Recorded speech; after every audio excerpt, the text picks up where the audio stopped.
For the past decade, retail investors have been aggressively warned that Bitcoin is a speculative asset with absolutely no intrinsic value. We were repeatedly told by the most powerful executives on Wall Street that interacting with decentralized networks would inevitably lead to financial devastation. But a highly coordinated reversal is currently unfolding across the entire traditional banking sector, and the very institutions that once dismissed this technology as worthless are now all engaged in a brutal, multi-billion-dollar fee war to dominate the underlying supply.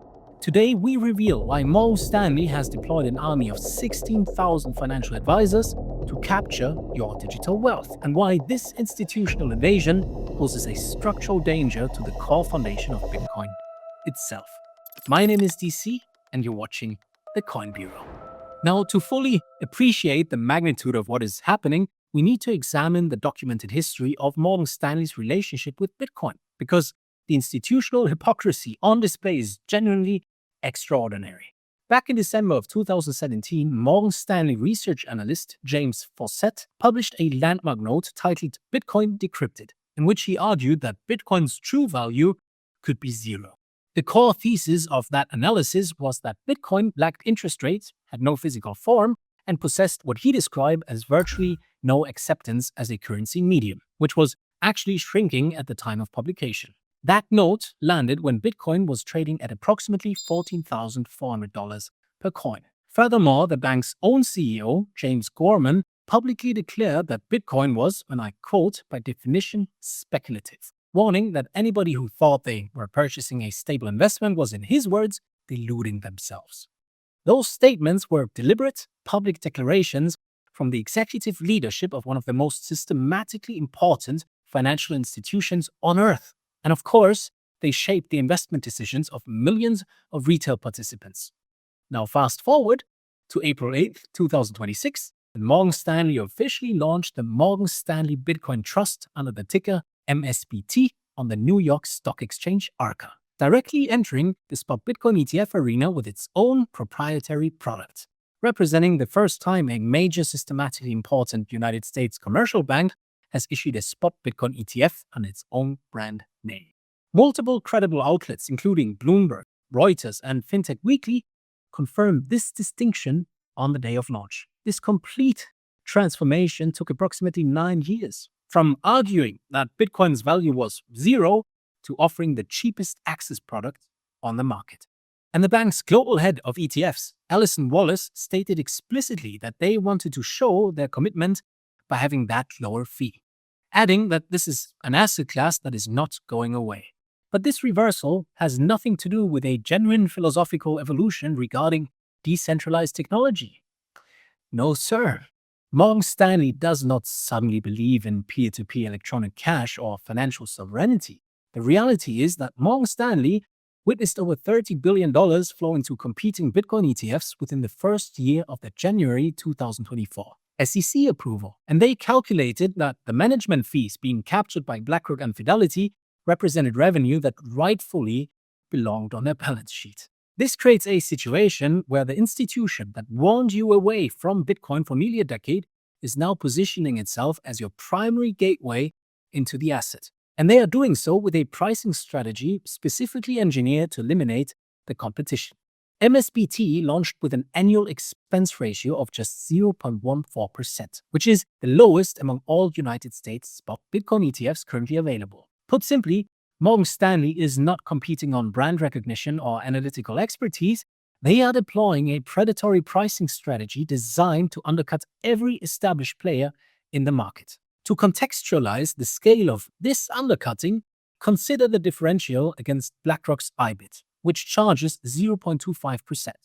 For an institutional allocator deploying $10 million into a Bitcoin ETF, that 11 basis point gap translates to $11,000 in annual savings. Now, of course, $11,000 on a single allocation might sound marginal, but when you multiply that differential across thousands of high net worth accounts and hundreds of billions in potential client capital, the aggregate fee capture becomes absolutely enormous. And this is precisely the strategic calculation that Morgan Stanley is making. They are not offering the cheapest product because they want to democratize access to Bitcoin for the average citizen.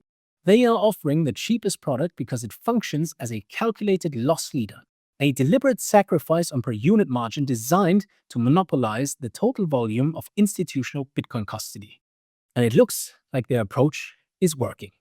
Right, folks, a quick interlude because I think you're going to want to know this as well. Now, a lot of people still think Coinbase is just a beginner platform, but with Coinbase Advanced, that's actually changed quite a bit.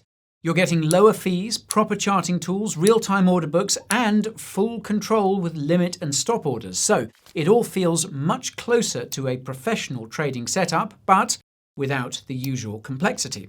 So whether you're stepping up from basic apps or just want a cleaner, more reliable platform, it is definitely one to have on your radar. And if you want to try it out, there's currently a limited offer for Coin Bureau viewers. You can get $40 in Bitcoin when you trade $40. Now, this is available in the US, Canada, Europe, Singapore, and Australia, but it's capped to the first 350 people, so it may not last long. You can scan the QR code on screen now or check the link in the description and pinned comment for full details. And with that, let's get back to it. On its very first day of trading, MSBT attracted approximately $30.6 million in net inflows and generated roughly $34 million in total trading volume. Bloomberg senior ETF analyst Eric Buchanan categorized that debut performance in the top 1% of all ETF launches over the preceding year. Furthermore, analyst projections suggest MSBT could reach $5 billion in assets under management within its first 12 months of operation. You might assume that this fee war is simply a healthy competitive dynamic that benefits the retail investor through lower costs. But that assumption completely ignores the distribution weapon that Morgan Stanley possesses, one that fundamentally separates it from every other player in the Bitcoin ETF landscape. Morgan Stanley operates a wealth management division overseeing approximately $6.2 trillion in client assets, serviced by a network of roughly 16,000 financial advisors. This is the critical detail that transforms MSBT from a competitive ETF product into a vertically integrated capital capture machine. BlackRock and Fidelity are asset managers. They manufacture investment products and distribute them through third-party brokerage platforms. Morgan Stanley manufactures the product and controls the advisory relationship with the end client. Those 16,000 advisors sit across from high-net-worth individuals every single day, making personalized investment recommendations that carry the full institutional weight of one of Wall Street's most recognizable names. Prior to the MSBT launch, these advisors were authorized beginning in August of 2024 to recommend third-party Bitcoin ETFs, specifically BlackRock's IBIT and Fidelity's FBTC to eligible clients. This means that Morgan Stanley was essentially funneling its own client capital into a competitor's fee-extracting product. And now, with MSBT available as a proprietary offering, every single one of those advisory conversations becomes an opportunity to redirect management fee revenue directly onto Morgan Stanley's income statement.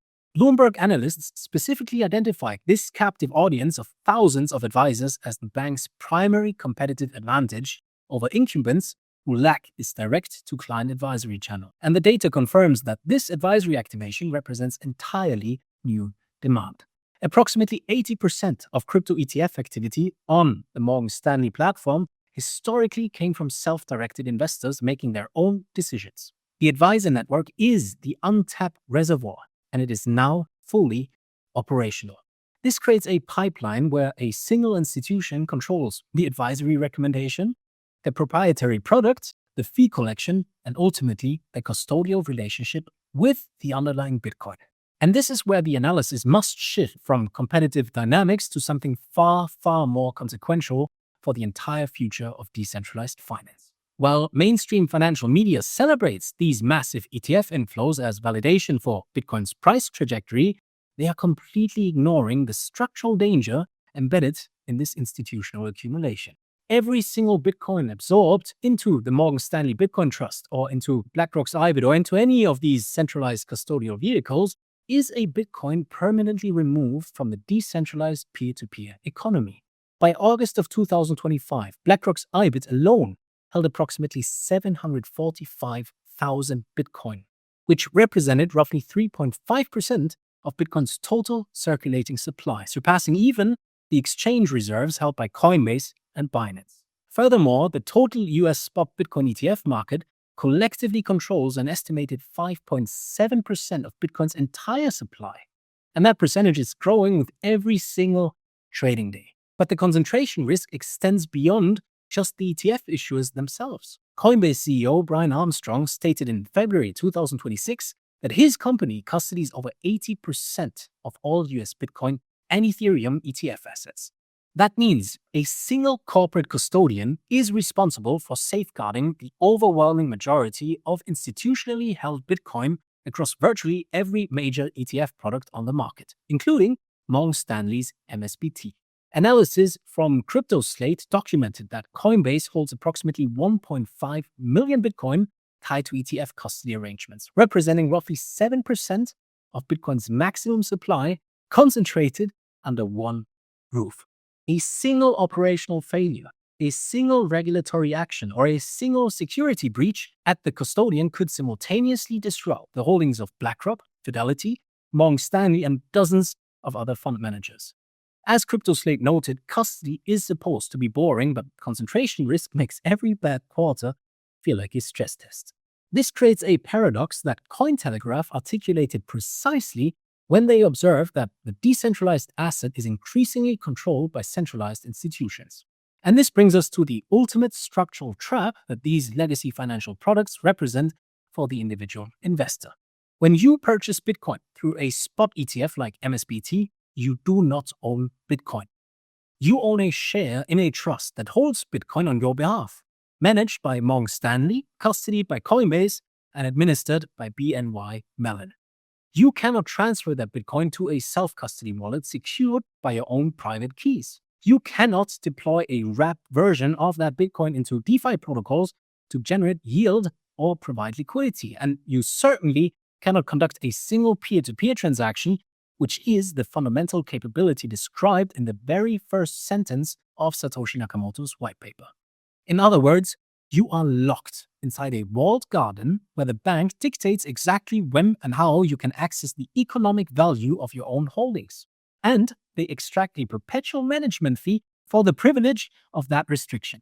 Not your keys, not your coins. That principle is the foundational security architecture of Bitcoin. And every dollar flowing into these institutional products represents a voluntary abandonment of that architecture. The endgame becomes visible when you trace the complete vertical integration that Morgan Stanley is currently constructing.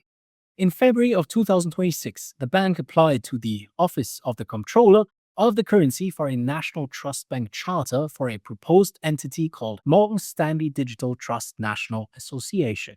That application covers digital asset custody, fiduciary staking, and token transfers, positioning Morgan Stanley to eventually become its own Bitcoin custodian, eliminating even the dependency on Coinbase. They are simultaneously planning to launch direct spot trading of Bitcoin, Ethereum, and Solana on their E-Trade platform through infrastructure provided by Zero Hash, a company in which Morgan Stanley invested during a $100 million funding round.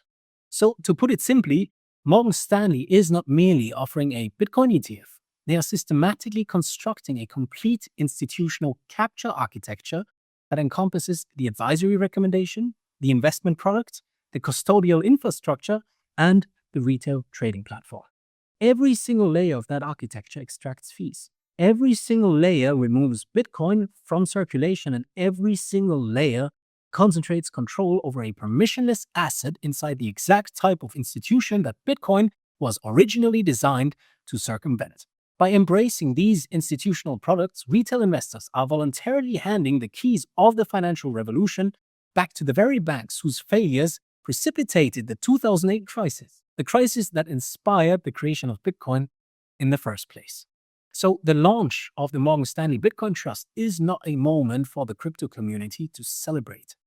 It is a warning that the legacy financial system has recognized it cannot destroy decentralized technology, so it has chosen to absorb it instead.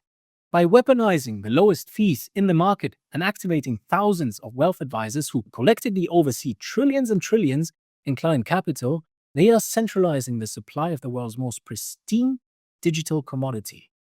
When the overwhelming majority of Bitcoin sits inside institutional cold storage vaults, operated by a handful of corporate custodians, the revolutionary promise of peer-to-peer electronic cash is fundamentally compromised.